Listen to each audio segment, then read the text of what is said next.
আসসালামু আলাইকুম। আমি মুমতাহিনা নিশা, পুঠিয়া বালিকা উচ্চ বিদ্যালয়। আমি 1250-এ 1197 পেয়েছি। আমি গোল্ডেন A+ পেয়েছি।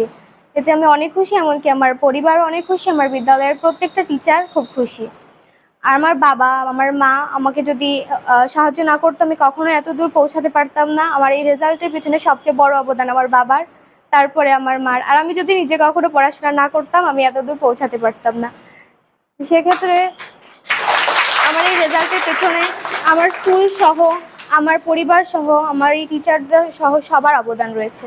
যারা পরীক্ষা দিবে তাদের উদ্দেশ্যে আমার এটাই বলার আছে যে পড়াশোনায় মনোযোগী হতে হবে, শুধু নিয়মিত স্কুলে আসতে হবে, টিচারদের ক্লাসগুলো মনোযোগ সহকারে করতে হবে। কারণ দেখা যাচ্ছে আমরা বেশিরভাগ পড়াই আমাদের টিচারদের ক্লাস করে বুঝতে পারতাম, এমনকি তারা ক্লাসে যেগুলো পড়াতো এসএসসিতে দেখা যাচ্ছে যে ওর মধ্যেই শতাংশ এসেছে।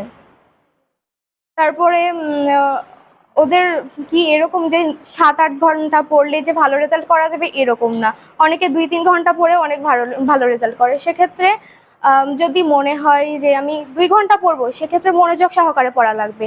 যে আমি 2 ঘন্টা পড়ি বা 7 ঘন্টা, আমার একটা এইম থাকতে হবে যে আমি এত দূরে যাব বা আমি এত নাম্বার পাবো, এরকম।